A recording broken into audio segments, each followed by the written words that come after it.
नमस्कार प्रिय दर्शकों, एस्ट्रो ज्ञान विद कुमार के इस चैनल में आपका पुनः स्वागत है। आज की इस अंक में हम बात करने जा रहे हैं देवगुरु बृहस्पति के कर्क राशि में गोचर के विषय में। देवगुरु बृहस्पति 19 अक्टूबर सन 2025 को दोपहर में 12:57 पर चंद्रमा की अपनी ही राशि कर्क में और अपनी उच्च राशि कर्क में प्रवेश करने जा रहे हैं, जहां वो पुनर्वसु नक्षत्र में भ्रमण करते हुए 11 नवंबर तक मार्गी अवस्था में और उसके बाद वक्रत्व अवस्था को प्राप्त करते हुए 4 दिसंबर को रात्रि में सायंकाल 6:39 में पुनः मिथुन राशि में प्रवेश कर जाएंगे।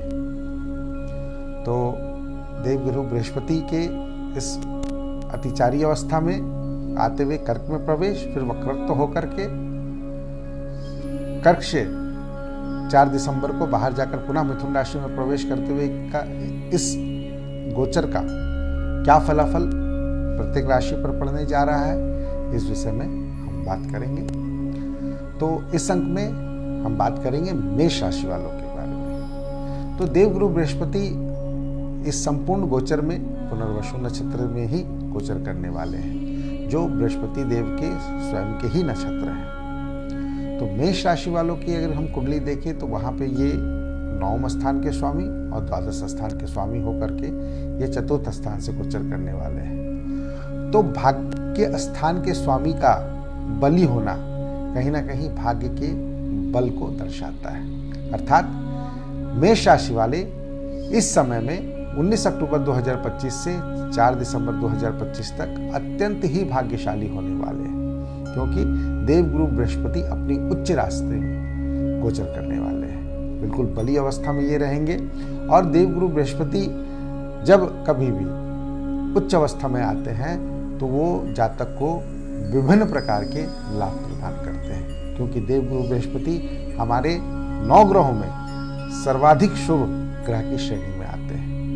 तो नवमेश होकर के चतुर्थ स्थान में गोचर करना ये मेष राशि वालों को कहीं ना कहीं भाग्यशाली तो बनाता ही है, साथ में से नए वाहन, नए घर इत्यादि की अगर आपकी कामना है तो वो पूर्ण होता यहाँ पर दिखता है। अगर मेष राशि वाले चाहते हैं कि उच्च क्षेत्र में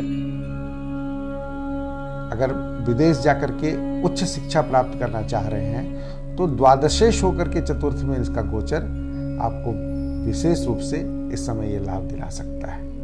अगर आप वीज़ा इत्यादि का प्रयास कर रहे थे और आप चाह रहे थे कि विदेश में आपको किसी अच्छी यूनिवर्सिटी में दाखिला मिल जाए, वहाँ आप जा कर के पढ़ें, तो ये मनोकामना इस गोचर में आपका पूर्ण हो सकता है। तो मेष राशि वालों के लिए ये अत्यंत ही शुभ समय है।